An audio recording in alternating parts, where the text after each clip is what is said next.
The broadcast is now starting. All attendees are in listen-only mode. Hello and good morning to you out there in webinar land. The time is now 8:59 a.m. Eastern Standard Time, and we're going to give everyone one final minute to jump on board before we get started.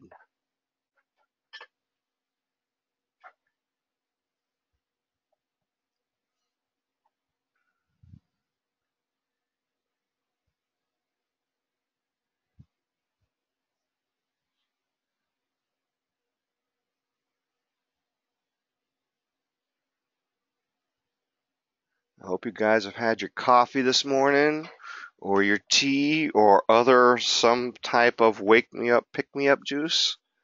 It's going to be a fun day to begin the year. Bump, and it has now turned to 9 o'clock. So we have begun. Hello, thanks, and welcome to the Day of Digital, Building a Profitable Marketing Plan. This is going to be one of 10 powerful webinars today, and I'm honored to be the first one to start your day. One of my mantras is knowledge is power, and you are on the journey of knowledge. So thank you for including me in your journey. We do have a lot to cover, but before we do, I have some housekeeping items to take care of. First, my name is Tom Brown. And second, I'm actually not going to be reading my credentials to you. Just know that I'm available to connect with you on multiple channels.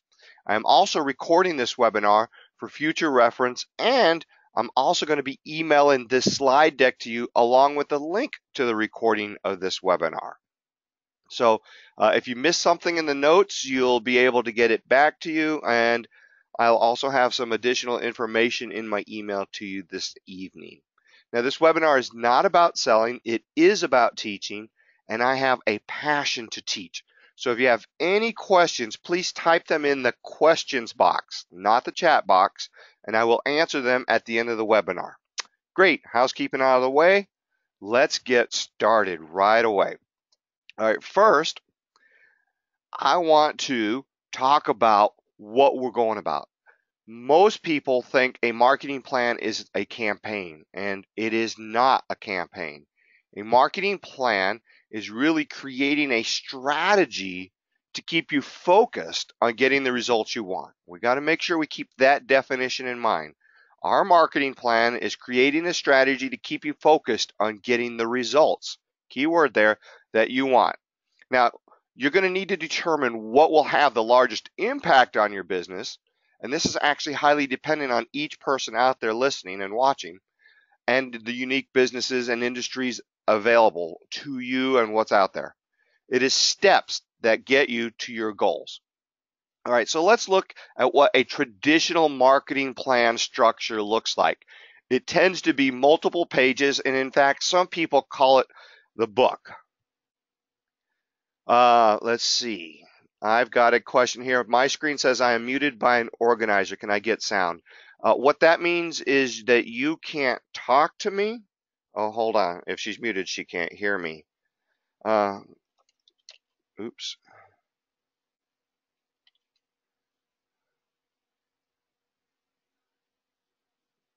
Let's see.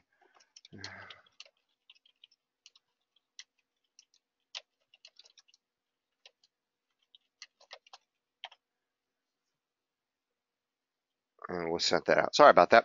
So back to this. Traditional marketing plan structures are extensive, and in a lot of cases take days or even weeks to get going.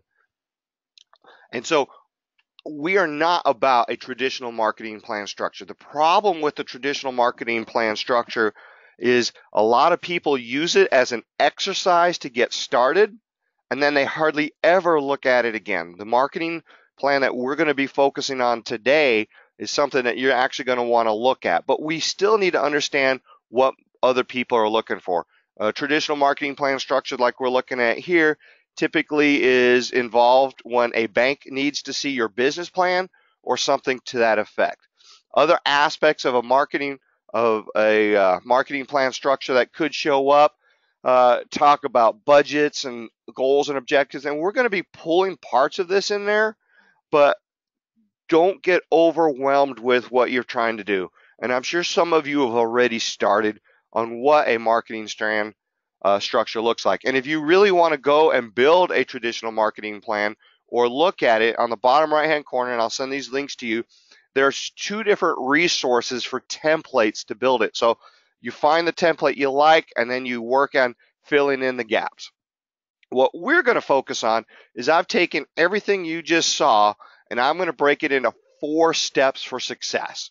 Identifying your goals, making it easy, the call to action, and the results. So this is really an oversimplification and a high level of what your marketing plan needs to be.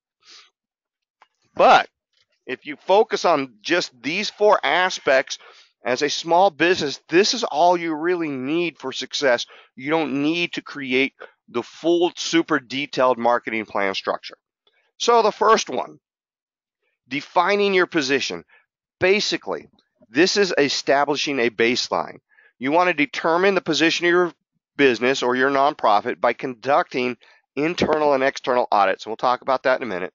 Now, these audits will provide a clear picture of not just where you're at, but of the marketplace and the competition in the market and the capabilities.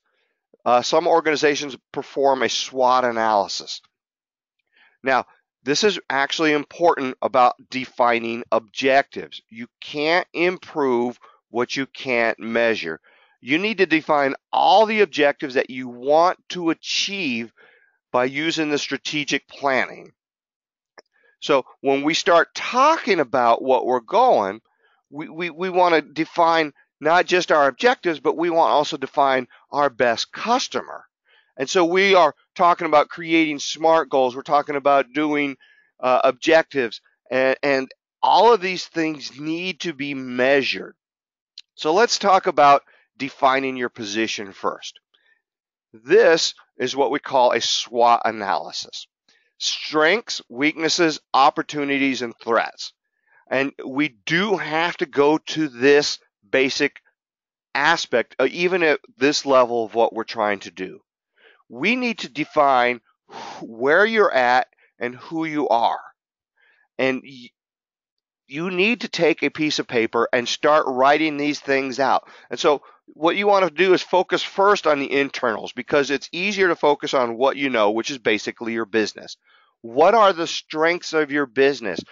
Usually some people will throw employees. These comprise all of the capabilities which allow your company to accomplish the objectives, and it should be used as much as possible. The key word phrase is maximally. You want to focus on this area, but if you don't know what all your strengths are, then it's hard to focus. And in this case, you're actually going to want to get third-party people that you trust their opinion, and it is an opinion, of what your strengths are. And the strengths are sometimes individual strengths. So if you're an OCD person, obsessive compulsive, then that can be a strength. That also can be a weakness if you're not aware of what the OCD aspects are. And if you're super organized, that's a strength.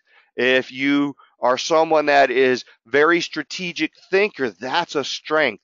If you have a hard time completing a project, in other words, you've got 10 little projects going that they're 90% complete, but you haven't quite finished the job. You got little projects all over your house. That could be a weakness, and you need to be aware of them. This is not to tear you down. This is to get this done. Because if you know what your weaknesses are, you can hire people internally to offset your weakness and with their strengths. Now, with the weaknesses, these are things, components that keep your business from performing well, and they should be addressed immediately, either by filling in the gap or educating yourself to fill that weakness, or doing more staff that's going on. As long as you're aware of it, there are sometimes tools that will help you to keep you focused and get your job done. All right, so after you've done all the internals as much as possible, then you focus on the externals. Now, generally, this is stuff that you either don't have any influence on or minimal influence. So when we start talking about opportunities, these consist of things like trends and ideas and events that are going to help your business achieve in success. Opportunities could be, if you're into the oil and gas industry, some of the opportunities are coming in now. And so all of these, when we start talking about external, these are stuff that you don't have control but have begun to put into place to help you. Conversely, the same thing is with threats. These are, again, factors that are beyond your business control. So, for example, if it's 9 months to get a permit from the city or the county that you're working at, and you need to get something done in 6 months, that is a significant threat. And so these are things that you don't have control of, again, but you need to be aware of. These threats can also be other people in your industry that you are trying to compete against. So these can be competitors. And maybe you've got a competitor that has a very weak product and you can do that product better. So now that's an opportunity. Just start making a list, know where your competition is or isn't, and know your environment. And there's all kinds of things. And you can do a search for how to do a SWOT analysis if you want to get in depth. And I would actually suggest you spend about an hour and just dig down into that particular aspect at the most. So then you got to define your objective. And generally speaking, this is, where do you want to be? Where do you want to be in 3 years? Where do you want to be in 5 years? Where do you want to be in 3 to 5 years in between? And so you start looking at it from a super high level. I want to be the number one person in this thing. That's fine. You can rank yourself. But then you need to get back down to your baseline that we talked about at the beginning, and you need to figure out what you're going to be measuring to define your objective success. And we're going to talk about setting goals in a minute, but you want to figure out what you're going to measure. Are you going to be measuring your conversion rates? Are you going to be measuring the number of people visiting your website? Are you going to be measuring the number of people listening to my webinar? That is one of my objectives to success. And so I look at an objective for success for something like this is how many people registered versus how many people showed up. And then a bonus objective to this kind of a webinar is, after I send out the recording of what we're watching to the people that failed to attend, they're going to get a link to how many of those people watched it. And so there's different ways that you can measure success. And you got to be careful because some of them are really hard to quantify. Brand awareness is something that you could measure, but how are you going to measure it? That is too big of a baseline. So when you start talking brand awareness, then you got to start figuring, how are you going to measure it? And then you need to start looking at those results. So as we start defining our objectives, we want to start figuring out what our goals are. And I really like to use the acronym SMART. Specific, measurable, achievable, realistic, and timely. Goal setting is absolutely essential for your success. So when we start talking about specific, and I already alluded to this, are your objectives, once they are identified, are they precise enough as to what you are expecting to achieve? Remember, we want very narrow objectives, and we don't need 30 or 40 of them. If you've got 30 or 40 objectives, that's great. And if they're really specific and there are these SMART goals, that's great. But when we start putting our marketing plan together, we don't want to focus on 30 or 40. We want to focus on like the high leverage ones.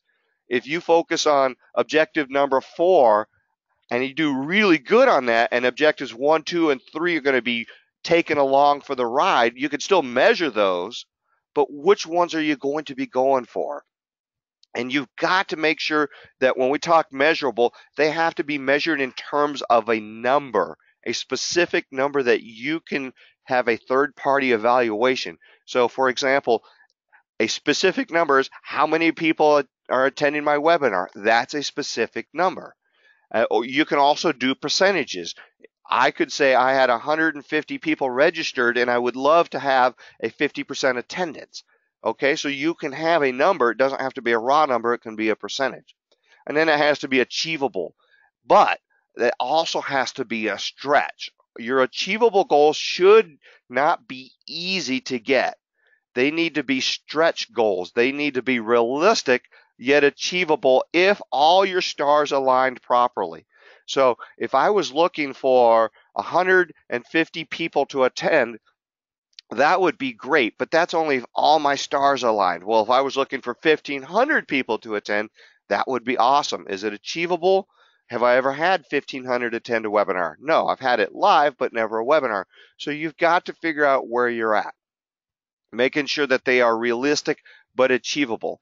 And when we start talking about realistic, are you going to be dedicating adequate resources, both financial and personal resources, to achieve your goal?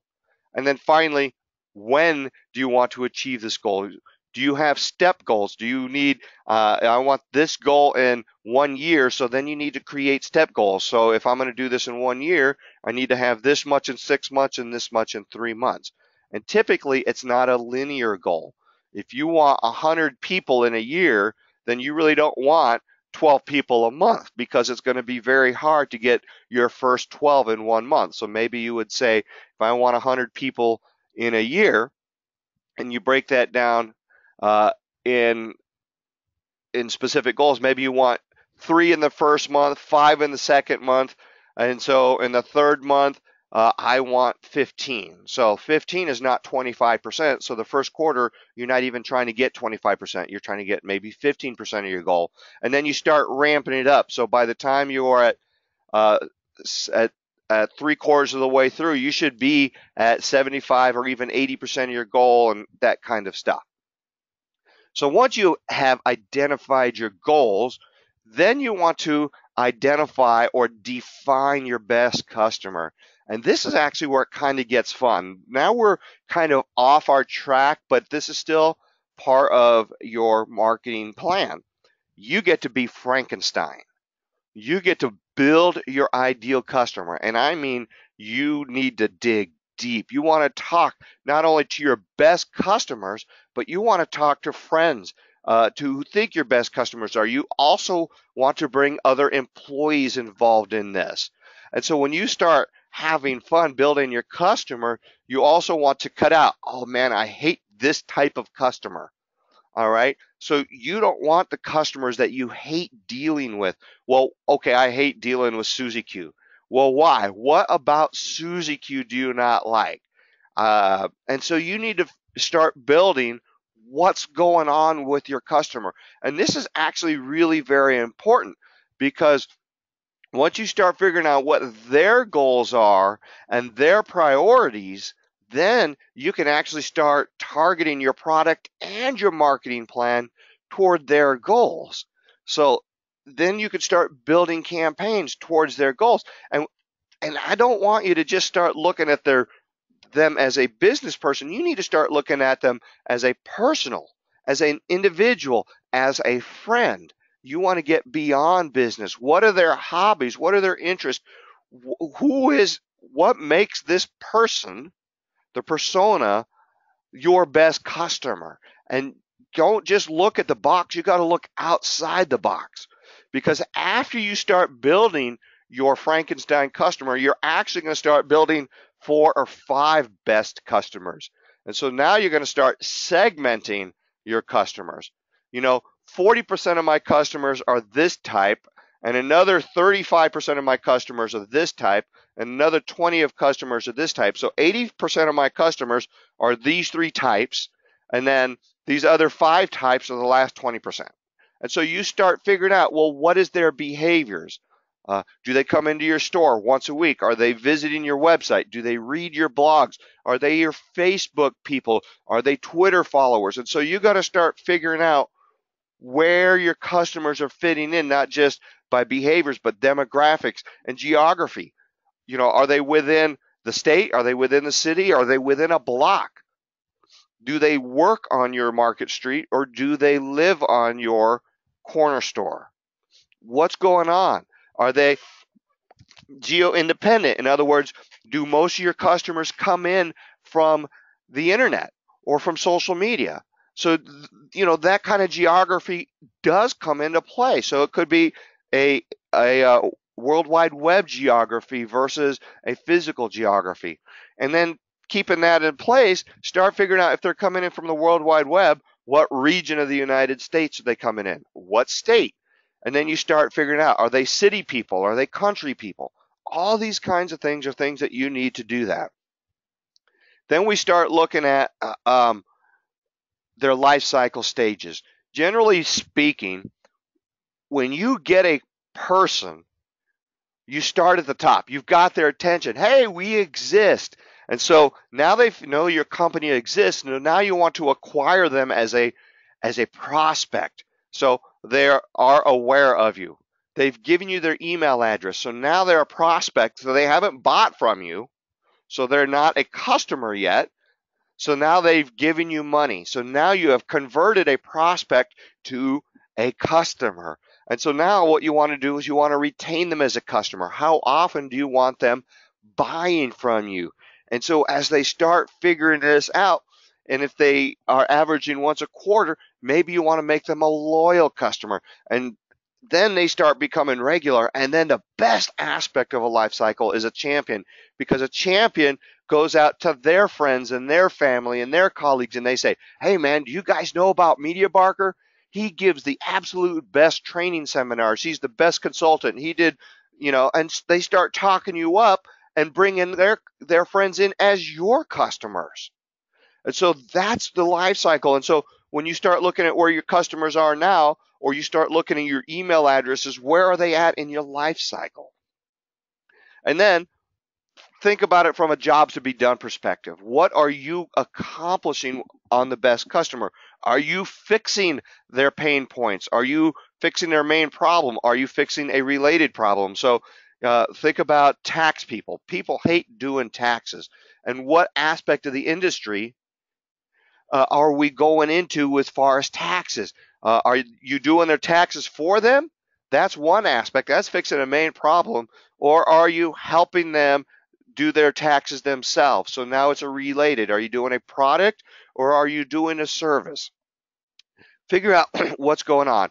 And then you actually want to do, after you've got started doing this and you figured out what their personas and segments are they to start keeping yourself organized, then you're going to want to use a CRM.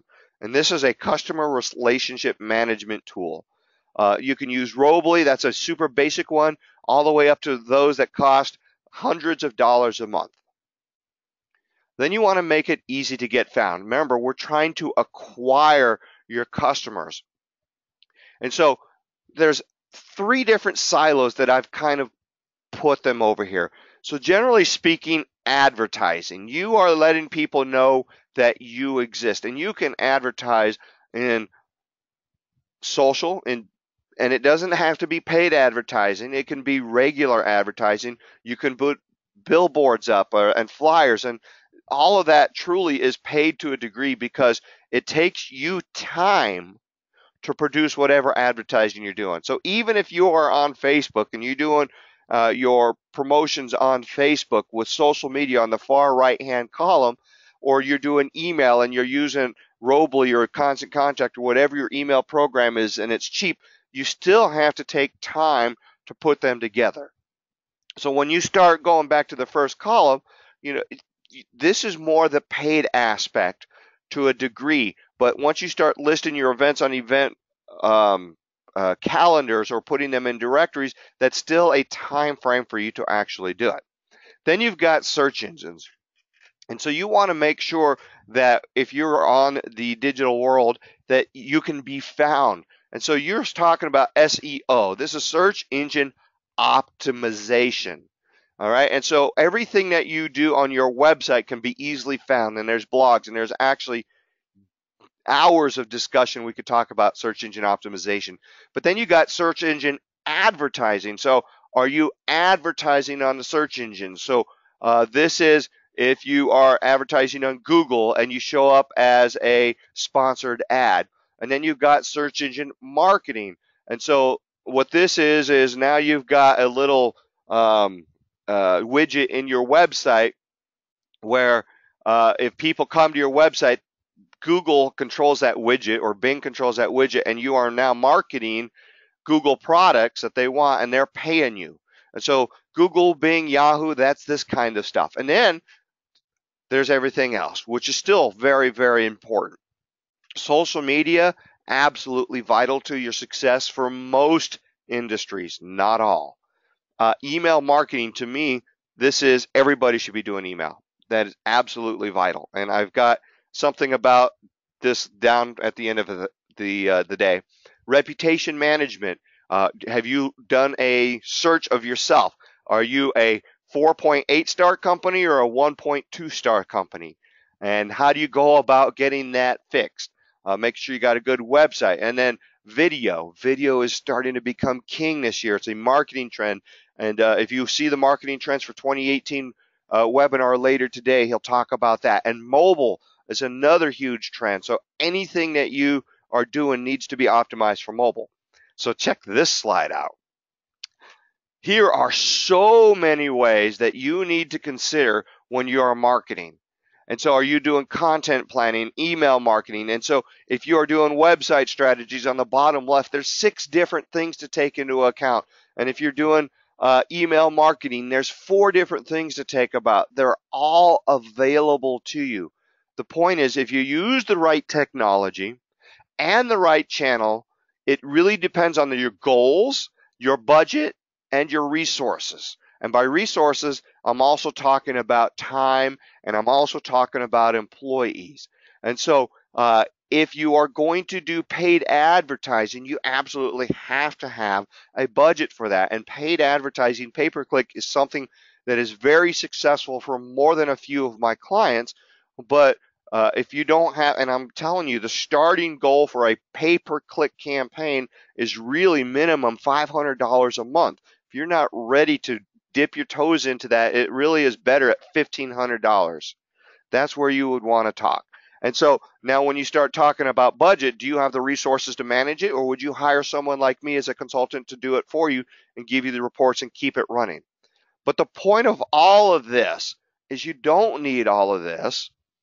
You need to keep it simple. You want to keep it all simple, including your website, including what you're trying to do. Don't let this be aware of. So the call to action, this is actually where I find a lot of people forgetting with your marketing plan. What do you want them to do after you've got their attention? How do they contact you before becoming a customer? You don't want them to wait. You want them to buy now. What are you trying to do? And what I'm talking about is when you are starting to use your web forms and your phone calls and your emails and your live chats, and they come into this, how are you telling them to get to you? If you're saying call us now, if you're saying sign up for my newsletter now, that is a call to action. And so when you're asking them to give you their email address, or you're asking them to schedule a phone call or come into your store or create an appointment, or even better, give you money, what are you asking them to do? Now, if you're asking them to do something, what is the value you are providing? Writing a value proposition is absolutely important. So what do we mean by a value proposition? There's 8 different styles of value propositions, and I don't have time to dig into it with you for this webinar. I mean, we're already halfway done almost. But generally speaking, when you are talking about a value proposition, you're talking about the elevator speech. What can you encapsulate what you fix, what you do in less than 30 seconds to somebody that talks to you? What are you doing? Are you fixing a pain point? And then are you doing the ask? So this is what we do. This is how I do it. This is what we do. I tell people my value proposition is I help you do digital marketing easier and better so that you can focus on your business. If you want to bake cupcakes and you're absolutely the best cupcake baker in the world, then you don't want to spend time doing the marketing. Let me do it for you so that you can stay in the kitchen. That's a value proposition, because a lot of people, when you start talking about what we're doing today, your eyes start to cross, but you don't have the money to do it. So then therefore you figure you have to put some of your time over there. And so you got to start figuring out what your time frame is, what your time is worth. And so then you got to do the ask. Successful marketing requires the ask. Are you asking for them to give you money? Are you asking for them to give you the point? So then we go back to over here, the call to action. What are you asking them to do? A lot of people on websites, and the websites are usually the worst for the company, is they've got an absolutely beautiful website, and then I say, so they've visited your website, what do you want them to do? And they're like, and they list, well, we want them to do this and this and this. But your website doesn't say any of that. It doesn't make them easy to do what you need them to do to make you money. And so when you start building your marketing plan, all of these need to come into play. So then you start going back to your value proposition. And we have to put this in some order to present it to you. But after you've gone and built your value proposition and you do your ask, then you might want to go back to the very beginning of your goals and objectives. Wow, this value proposition goes back over here. So your marketing plan that you're building is not going to be a linear exercise. You're going to get all the way towards the end, and then you're going to go, oh, that's really cool. I just learned something new. Excuse me. Excuse me. Hold on. I just learned something new that I didn't think about that we would do great on. And so now you add a new objective to what you're trying to accomplish. All right. So we've done our marketing plan. We've actually done the first 3 steps coming in here. The 4th step right here, the results. This is where most people fail.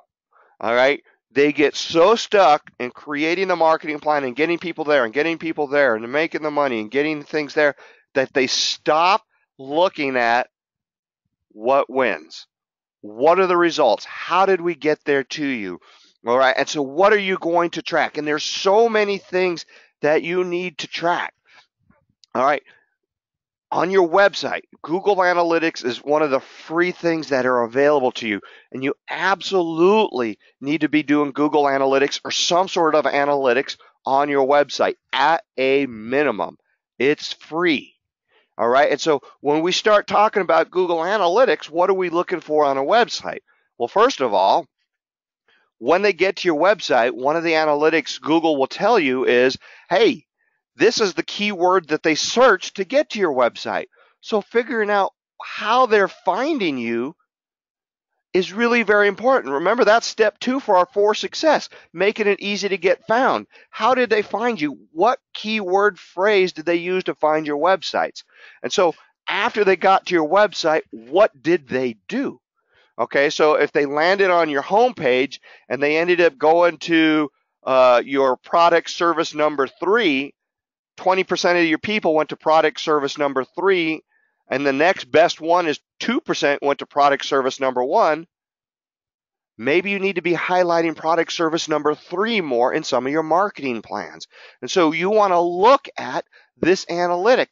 What's the page they're visiting the most? If they're going to the contact us and nobody's contacting you, maybe you've got a broken contact us page. That would be nice to know.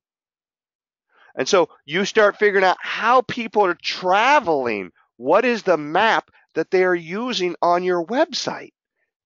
How are they stepping around? If you think your number 1 product or service is product service number 1 and nobody clicks on it on your website, but a lot of people are clicking on 3 and 7, then you have a disconnect. And this is what we talk about at the beginning of identifying your goals and customer types. You think your number 1 product is this and this, but people are searching for product 3 and 7. And so using your analytics to learn this is vitally important to your success. And so by figuring that out, you can also figure out what's driving your sales. And we're not just looking at your Google Analytics, we're looking at your social media analytics. What are people doing? How many people are keeping conversations with you? How many likes do you have versus conversations? So what we want to talk about is how interactive with you. If you've got 100 people that have liked and followed your page, well, let's just do liked. Got 100 people that liked your page and only 3 people are conversing with you on a weekly basis. That's a 3% interaction rate. Not always the greatest. Maybe you want 5 or 7.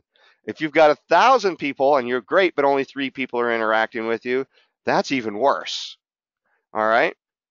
So you got to start figuring out what your interactions is, and basically, there's a whole other driving business, and I've got a webinar that talks about how to use social media to drive sales. And the very short version is the strategy for social media success is 50% of your post need to be fluff, 30% need to be informational content, and that's broken down into 2 different categories, and then 20% of your posts are asking for sales or asking for appointments. And if you don't have that balance, your social media channel is not going to do very good for you. Yes, this webinar will be available for viewing later. And so what's going on when you start figuring out what's driving your sales? Is it coming from Facebook? Is it coming from your website? Is it coming from your email? What's going on? Maybe your email is your worst sales channel. Well, that's something you need to figure out. If it's your worst channel, why? And then you need to start looking at the analytics for your email. Maybe you are sending out 100 emails and only 2 people are opening that. That's not good because nobody's seeing these beautiful emails that you're creating. So, or maybe conversely, you are getting 80 people that are opening your email. 80% open rate would be awesome, but only 1 person, nobody's clicking on anything. So you look at your email and you don't even have a call to action of buy now. Your email is purely informational. Hey, this is us. We're great. Rah, rah, rah. What good does that do you? You need to have a call to action. So that's a whole other webinar on building successful emails. What are you trying to do with that? Getting people to open your emails. And so you've got to figure out how you're failing and how you're doing great, and then look at that channel and improve it. Because if you're getting 80 people opening your email and a 10% conversion rate, that's not too bad. What if you got 10% people opening and an 80% conversion rate? That's awesome, because that means you need to get more people opening your email if you've got an 80% conversion rate. And so then you would want to look at, your subject lines and things like that, because they're not even looking at your email yet. How do you get that going? And then you want to start increasing your customer value. So how much is your customer worth to you? How much is an email address worth to you? How much is a Facebook like worth to you? And so you need to start figuring those out, and then you need to use the right technology for the best channel. And you remember that slide where people were cutting, the guy was pulling his hair out? That's what you need to try to do. Figure out what's giving you the most money and get the technology that leverages that. So if you are looking at an email marketing is bringing in 60% of your sales, then you probably need to upgrade the technology for your email marketing to make that even better. Or maybe you would say, that's really good. I want to focus on what's not working to make that better. And, there's pros and cons on that. I would actually focus more on the email and then take some of the results from the email and focus on your next best channel and start bringing your best channels better and slowly bringing the other ones up. All right. So, quick recap on the 4 steps for success. You got to identify not just your goals, but the type of customers you want so that you can target to them. Making it easy to get found is absolutely phenomenal.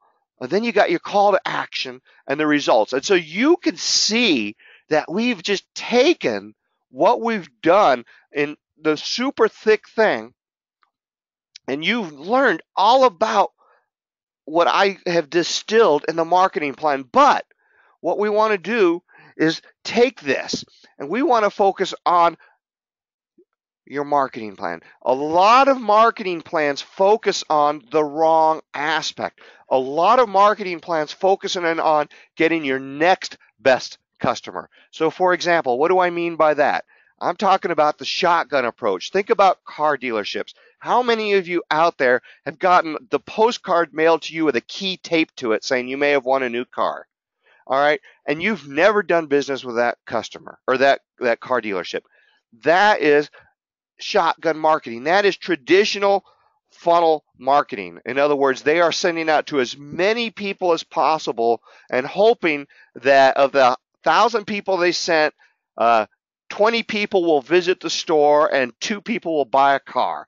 Woo! That's the sell. They get a 10% close rate, and that's what they're after. So they know if they send 1,000 cards out, 20 people are going to show up. They're going to send 2 cars, sell 2 cars. And if they send out 20,000 mailers, 40 people will show up and 4 people will buy a car. And so they know, and that's just your traditional funnel. What you want your plan to do is you want to go the opposite direction. You want to turn that funnel upside down. You want to flip it. Your marketing plan needs to focus on your current customer. You want to make them happy. You want to grow their value. And if you start focusing on your current customer, this is the 6 aspects. You want to focus on that reputation, because if you get your current customers to leave 4 and 5-star reviews for you, when the next person finds you on the internet, they're going to say, wow, these guys are a 4.8 star because they have happy customers. You're going to bring in the next customer right there. And if you focus on keeping them happy, your current customers, and then you ask them, hey, don't forget to review us on TripAdvisor, on Yelp, or whatever you're trying to do. The same thing. You focus on your current customer. It took you a lot of money to get that email address from the customer. You should be spending time to make sure you are providing what they expect from you. Because when a customer gives you an email address, they expect to get an email from you. And it's your job to give them an email that is timely and is not spam and gives them a value that gets you results. Key phrase, gets them value to give you results. If you are just selling to them, then they don't really care. But if you're saying, here's the top 5 list to avoid getting audited by the IRS, now you're providing them value. Oh, and by the way, we can do that for you. Now you're providing them a service, but you got to provide value first. And the value can be an email to them. It can be a blog post. It can be your website. It can be social media. All these channels, you are providing value to the customer.